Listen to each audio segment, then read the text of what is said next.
Greetings, Local 163 family. My name is John Carter. I'm co-chair of the Education Committee, and I'm also a part of our award-winning newsletter committee. I want to welcome everyone to our broadcast, and when I say everyone, I mean the membership. And to Lynn, Continental, Detroit Axle, Detroit Diesel, Oakwood, Purim, and Romulus Propulsion Systems. Before we get started, I want to remind everybody of the things that's going on here at Local 163. The community service will be hosting a trunk or treat event on October 25th from 3 to 7 right here at the local, and it is free. And we are still accepting donations for that event. On November 1st from 11 to 1, the Education Committee will pick up where they left off, discussing budgeting and tips for cutting spending. On November 2nd, the Recreation Committee will be hosting a free cider and donuts from 12:30 to 3:30 at Plymouth Orchard and Cider Mill at 10685 Warren Road. They'll be in the Red Barn, and there is one free tractor ride per person. And last but not least, the Recreation Committee is also hosting our third annual Lions Watch Party on November 9th. The doors will be open at 3:30, so let's come out and hang with your Union brothers and sisters and watch the Lions beat the Commanders like they should have last year. So today I have with me, before we get going, today I have with me is Terrence Adams, one of our shop committee brothers. And before we get to talking about it, Terrence, would you tell us a little about yourself? My name's Terrence Adams. I've been working for General Motors for 28 years. I've been in this position, which is a committee person, for going on 3 years. Been alternate for many years. Just enjoying helping people. That's why I took the position.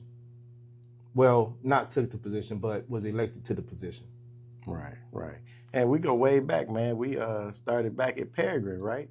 Way back. Actually, we can go further back than that, man. RPS. Oh, yeah, yes.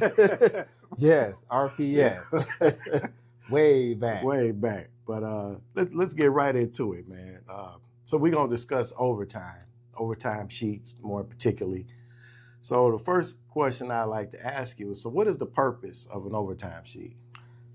So they have an overtime sheet so you can stay equal. They call it an equalization sheet. So the overtime sheet just makes sure nobody gets an advantage in getting overtime over someone else. Yes. Okay, so who's responsible for making sure that overtime sheet is correct? We are responsible. So when I say we, I mean the union members and also the committee. So some people would say the supervisor should be doing that. Is that incorrect? So whenever you see something that you feel is wrong, not being charged right, you let us know and we'll come out and we'll check it out. So because the committee don't know if it was a late offer, they don't know if it was a timely offer. So only you guys would know. So when we come out to take a look at the paper, the overtime sheet, then we will ask questions and we will get our answers and information from that point. Okay, so they call the shop committee out, and y'all would do an investigation and look into it to see if whatever their claim is correct or incorrect. Yes. Okay, so what role does the supervisor have in this overtime sheet? Is the supervisor, when they're asking for overtime, how does this sheet direct them? Well, the sheet, it usually go by, well, not usually, but it goes by the lowest hours and the qualified person. So when they look at a sheet, they look at how many hours is on the equalization sheet, and then they'll go by that. Then they'll go by what the job it is, and then if the person's qualified, they call it a JIT and a flex chart. They will have to look at the JIT first and then the flex chart to see if the person's qualified, which they will call Harvey balls. Okay, so it ain't just a supervisor say, hey, man, you working. I won't let you work. You're my boy. That ain't how it's supposed to go. No, it's not supposed to go like that. No. That's why they have the equalization sheet, so it won't be no favoritism or no nepotism. All right, so when should this overtime sheet be updated? Let's say it's a typical start of the week. Well, we'll say for our third shifters, Sunday Sunday night, let's say start of the week Sunday night, when should the fresh overtime sheet be posted? The overtime sheet should be posted on a Tuesday. The time, it varies because some post it early in the morning, first thing in the morning. Some post it at 9 o'clock. But I would say they should have it posted by at least by lunchtime. Have it posted at least by lunchtime. Okay, so the supervisors are the ones that are supposed to have this sheet posted by lunchtime, not the shop committee. Correct. So once they start the posting, you get a practice and try to hold that supervisor accountable for that daily posting. So you would know when to go out to sign up for overtime. Okay. So since we're talking about overtime, so what are some situations where I could be charged for overtime and I haven't even worked? I've heard, little discussions here and there, like how I get charged, I wasn't even here. How could that happen? So that's, unfortunately, this is the part that people always get upset about. So you get charged, so the lowest hours will usually get the charges. Even if you don't know the job, you will get charged, unfortunately. A supervisor will go down the list, and people who refuses the overtime until they get to the person that accepts the overtime, everyone above that person who accepts the overtime will get charged, unfortunately, unless it's an untimely offer. So when you say untimely, what does that mean? I would say, for instance, this is an example. If they're offering daily overtime, say you come in at 6:30 in the morning and you get off at 2:30. For daily overtime to stay over 4 hours till 6:30, I would say an untimely offer would be maybe around 1 o'clock, 1:30ish, because it's close to 2:30 when the shift is over, and people usually been made their plans by then. Right. So I would call that an untimely offer. So a person who accepts the overtime, the other shouldn't get charged. But if it's an offer from early, like before 1 o'clock, and it's enough time for you to make your day, your scheduled day, then others should get charged if they turn down that overtime. All right. So my next thought or question is there a particular process for bringing in somebody from another shift to work overtime on another shift? So let's say, for example, we're talking about first shift, and they bring somebody from second shift in early to work overtime. Is there a particular process they go through to do that? Well, yes, it is. So to bring somebody off of another shift, you must first go through, exhaust everybody on the first shift that's qualified to do the jobs. Okay. So once you exhaust everybody on the first shift, then you go to the off shift. And when you go to the off shift, you're looking at the overtime sheet also, going from low hours to high, right? Yes. Okay, so not my last question, but one of my closest to my last question. So let's say a typical week, I work 9 hours Monday through Friday, then I work 8 hours on Saturday. How much overtime should be on that sheet showing that I got charged? Well, it should be 5 hours during the week charged, because Monday through Friday is each hours. Then when it comes to Saturday, anything over 40 hours will be charged at time and a half. So if you work an 8-hour day on the Saturday with that 40 hours, then you will be charged 4 more hours because of the time and a half of 8 hours. That would be 12 hours of charging. Okay. All right. So what can the members do to help the shop committee maintain and keep the overtime sheet straight? Well, so far they've been paying heavily attention to that overtime sheet. So what they can do is, if they don't understand overtime, which a lot of them don't, and that's okay, that's why they got us there, they can always put a committee call in and have the committee man look at the overtime sheet. So to make sure that the things is done right. And that's kind of why we're doing this, is to, help educate the members about the overtime. No. He done opened up the door. Let him come on in, Cleo. Come on. You can ask some questions because we had a big announcement. We had a big announcement this week, and I'm pretty sure it's questions that want to be answered. Yeah.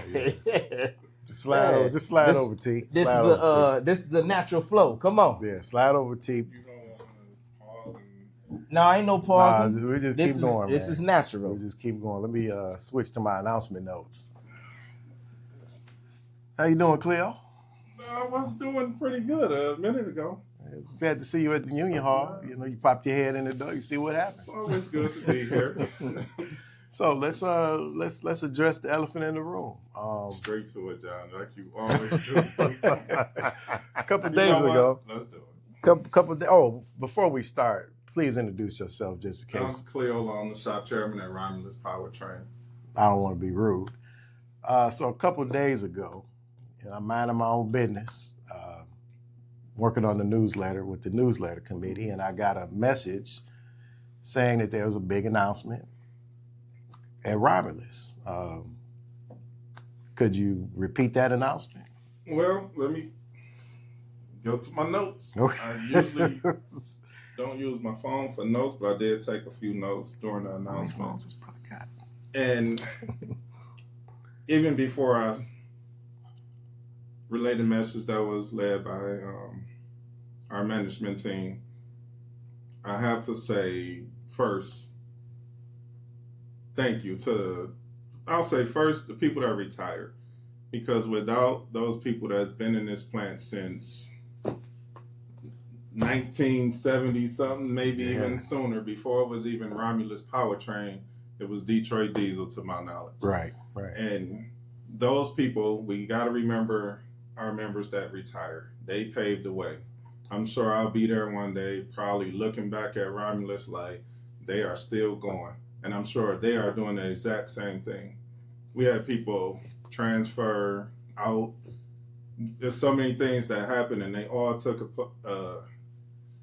they all had value at Romulus to keep us going. And I appreciate what they've done and what our current members continue to do, because somebody said, thank you, Cleo. I said, no, don't thank me, thank you. Yes. You the one did the work. Right. Y'all the ones are in here working 6 days, 7 days to produce the transmissions and engines that we currently build, and you produce them at the rate is good. You producing good product, the quality, and we all take pride in our jobs. So I want to say thank you to the membership, and thank you to all the appointees. John, the roles y'all play in there, believe me, it makes a difference. The leadership, our union leadership in that plant, we work. All the committee people, Terrence, Dale, Dan, Pete, we all work, and we're going to continue to work. We got to keep the membership on point and say, work. This is what we do. We making good money, building a great product. So the announcement on Tuesday was they are investing $300 million to convert the high feature side over to transmissions. So we'll be full transmission plant.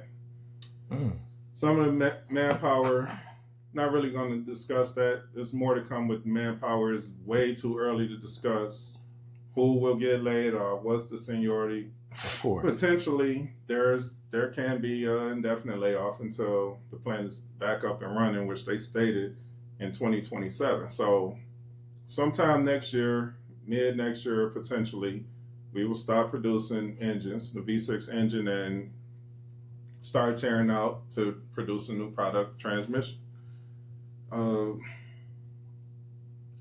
Outside of that, it's not a whole lot of information. Grab myself as always, grab one of the committee people if you want to discuss what's the process when it comes to transferring, what would it look like with part of the plant under construction and this side still working. We got a great safety team, IH, Andy, and Larry. They do a fantastic job keeping us safe in that place. So that pretty much was the announcement on Tuesday. And that's good news. Any amount of money GM is willing to pour into our facility is good news. And it's normal, as Terrence and I know, we went through a retooling before at Romulus. Yes. It's normal we have to leave, you can't be in there working while they retooling. So that is normal. Layoffs during retooling is normal. And it's good. It means we're going to be there a while. It means some more people going to get to retire out the door. I appreciate you letting us drag you in here like this. Well, I was kind of, I'm always here, jump out there for the people anytime, day. I do know y'all was covering overtime based on this book right here. Did y'all touch on transfers? No, we probably didn't touch on transfers. We running into a few little issues, if you don't mind. Don't mind at all. So I will say, there's been a lot of transfers, and we got one of the UAW members that sit with management to try to minimize any errors on the sheet. So I would say make sure your transfers is updated. Know the contractual language. We don't mind helping anybody fill a transfer sheet out, because that transfer sheet needs to be filled out correct, or it will not go into effect. You have to have a certain amount on file. I'll say get with your committee person if you don't fully understand how to fill out the transfer sheet. And I think that's all I got. I hopefully. Well, can I hit you with a few basic questions about the transfer sheet? Have at it, John. I was going to say the same thing. So, from my understanding, we have two types, right? 63A and a 63B. Am I correct? We got one Correct. And what's the third one? Shift preference. A shift preference. We got one more. What's the other? A return to former. Return to former. Explain to us the difference in all four of those. So a 63A is to do what? It's like a lateral move. Say anything within assembly or GSC, you can go to those different departments. Lateral movement. So when you say assembly, for the situation we have now, you mean just in the clean room? You can go from the clean room to the engine side, high feature side. And then if you're in GSC, you can go from GSC to the clean room and assembly, or assembly to GSC. Are blocks to gears.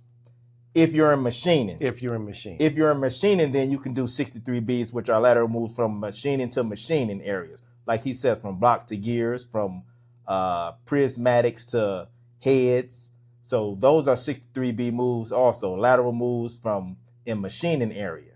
You can go from, you get two of them. You get two 63As and two 63Bs. And they're used, if you use one, you got to wait 6 months to use another. So the 63A is for within my current. So a 63A, do you want me to answer a 63A? Absolutely. Okay. So a 63A is like moving up. So from assembly, GSC, or quality, you're moving up to machining. So machining is considered to be a desirable job. So that's considered a 63A move. You get two of those. So you could put in two 63A moves and two 63B moves. Okay, so 63A is, for example, going from assembly to machining. Yes. A 63B would be going from, let's say I'm in GSC, GRX, and I go from GSC, GRX to GSC machining in GSC. No. Yes. Yeah, you talking about in GSC. In GSC. Yes. Still within GSC, yes. Just moving in a different area. Yep. Okay, and then a shift preference. I think I got this one. I want to go from days to third. Yes, sir. Okay. Yes, sir. There you go. Make it Hey, that I ain't a simple. committee man. And you had another one. And then the last one you said was Return to former. return to former. So explain that. So you get 3 choices on your transfer sheet that you can choose from: a 63A, a 63B, and a return to former. So it's little squares on that sheet that you choose from. Now, if you choose a return to former, that means that you got manpowered out or reduced out of an area that you once worked in. And if you want to return to that area, you will fill out a return to former, which is on the transfer sheet. Now you have 14 days to do it once you're moved out. So once you moved out and you fill that transfer out to return the former, then you will wait and you will be the first one to go back, seniority permitting, and also if you came from that department. And then when you go back, you will go back to the classification. You won't go back to the same area where you came from. You'll go back to that classification. For instance, if you was in blocks and you got reduced out to assembly and you put in a return a former in 14 days, then whenever there's an opening in that area, you will go back to that classification. Say the area would be, say you from blocks and the area is heads, you will go back to heads because of the classification. Heads, blocks, and cranks are all the same classification. So if there's an opening in any three of those departments, you will go back, seniority permitting. Okay, and I guess my last question, unless you had something you want to add, where do I take this sheet? So first, where do I get one? Where do I get my 63A, 63B, shift preference, return the former? Where do I get these forms from? And when I get them, who do I turn these into? So you get them from the Learning Center where the union office is, the benefits office, and the chairman's office. You come up there to the Learning Center where the computer room is. You go inside, and on the wall they should have some sheets, all different kinds of sheets, shift preferences, transfer sheets, all information's on that board. So you get those sheets from there and you fill it out. And before you turn it in, you always have to time stamp it. Okay. Time stamp it. And then when you're done with that, you go to the old labor office, which I don't know if a lot of people's familiar with because they moved it. So they moved the labor office to a new area, but the old labor office has a box right outside of it. And you take the pink copy and you put the white copy in the box. So can I go to labor and turn these in? What if I don't want to put it in the box? What if I want to give it to a person? Can I take it to labor? You can take it to where you want to, but it's going to go in that box. It belongs in that box. Okay. So you can take it to where you want to, Okay. but it has to be in that box if you want it to be effective. Okay. So Okay. you'll take it to the labor rep and they'll walk it back and put it In that box. Yeah. Okay. I do want to say, when you do come up there to get your form, knock on the door. Most of the time the doors are open if we're up there, or unless we're in a meeting, but still knock on the door. Hey, did I fill this out right? Just to make sure to minimize error. Yeah, so don't hesitate to ask anybody that I fill this out right. If you ask me and I don't know, I'll go get one of them. But just make sure you ask one of these guys if you filled it out right. I think we pretty much covered overtime. We kicked it about the transfer process. Well, I forgot one thing. We have roofing projects going on. Oh, right yeah, now. yeah, they're repairing the roof, yeah. It's a lot of equipment. Actually, just found out October 22nd, they're going to close the courtyard by the cafeteria, so we got to find a place for the cornhole boards, which I will say is the number one utilized thing that we won in negotiations. But they will have to find a spot to put the cornhole boards, because that area where you smoke, they play cornhole, some people sit out there to get sun. That will be closed off because they are repairing the roof over the cafeteria, our office, over the gym area, and a couple other places around the building. Also, currently, if you turn in the lot, you'll see areas roped off. That is because another hot topic was the West Drive. The driveway, yeah. Truly repaired and not cold patch. So they will be bulldozing down that driveway. Tried to get them to remove that high speed bump, but that was a no-go. But we will have new concrete over there. And I think that's about all I have. John. No, it's not all. We got just a little more in your mind. Okay, so drug me in here. Understand, I want the membership to understand that there's a lot of mistakes that we make. And when I say me, I mean the membership on the floor. When it comes to the transfer sheets, understand that if you put in a return of former and you got some 63B moves in, and that's a good one. And you go out to assembly because you're reduced out, and you put in a 63B to go to a different department in assembly, and you got a returner former to go back to machining. Say your returner former comes up and you go to machining, you have to pull your 63B move. If you don't pull your 63B move, they're going to force you to go. That's what I forgot to say. On a 63B move, they will force you to go. Okay. On a 63A move, they will ask you, do you want to go? So remember that when you're putting these moves in and you settle to where you want to be at, always know that you have to pull your move, your transfer sheet. If you're good where you are, you have to pull it, because if you don't, they're going to move you. So just remember that. Because a lot of people put a bunch of moves in and forget that they got these moves in. And when they settle and they're good to where they're working at, they forget that that 63B move was in. And then it pops up that, okay, we're going to honor it. And so once they honor it, you have to go. So that's why I say always make sure, go up to labor. Oh, I forgot. How do you check? You can go up to labor and say, hey, I want to pull my 63B move. Or whatever, or 63A move, whatever move you put in, you want to pull it. So you will have to sign and say that you agree to pull it. It's always good to have your pink slip.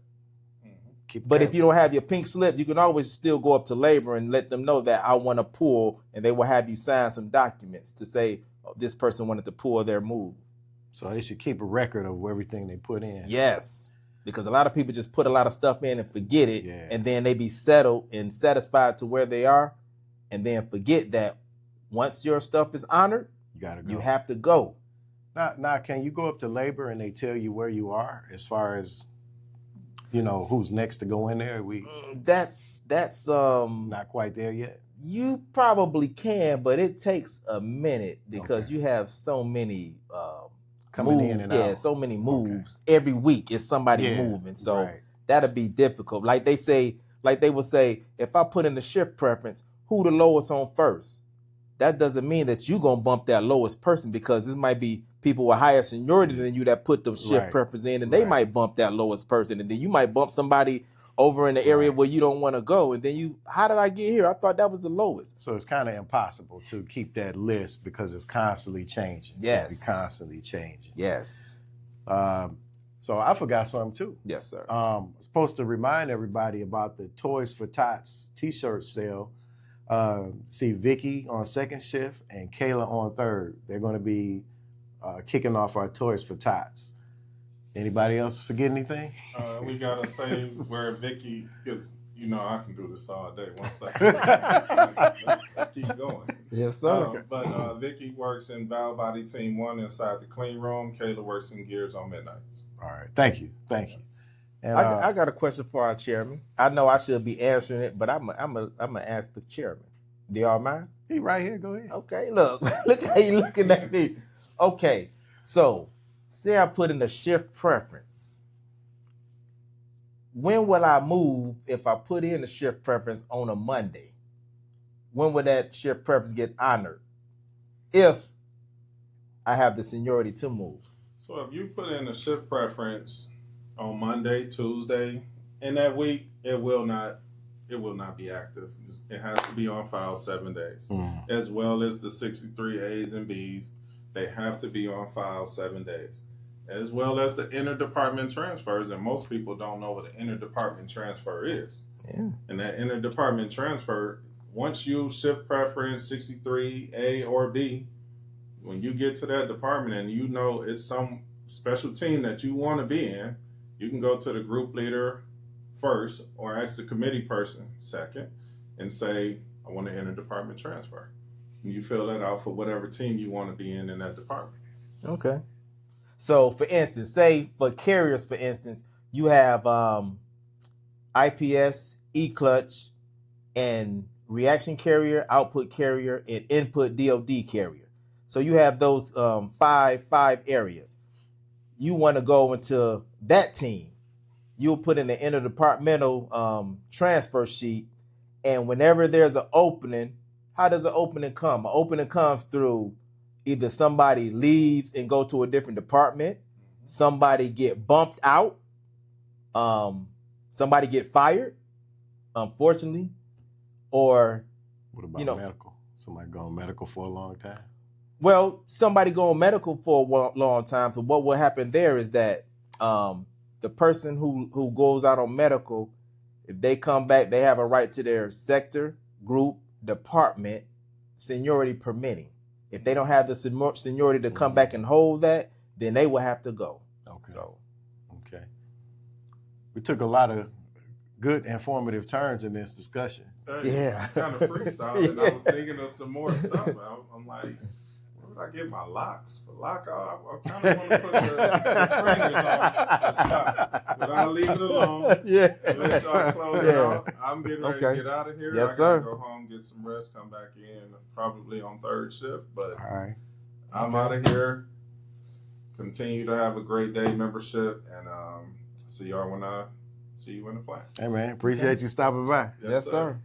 All right. Thank you, All sir. right, gentlemen. All Yes, right. sir. And with that being said, I'd like to thank everybody for watching our broadcast and join us next time for when we talk about it. And remember, whenever you need some help, ask any committee man. Always willing to help you. Whatever questions you have, ask. Always willing to answer.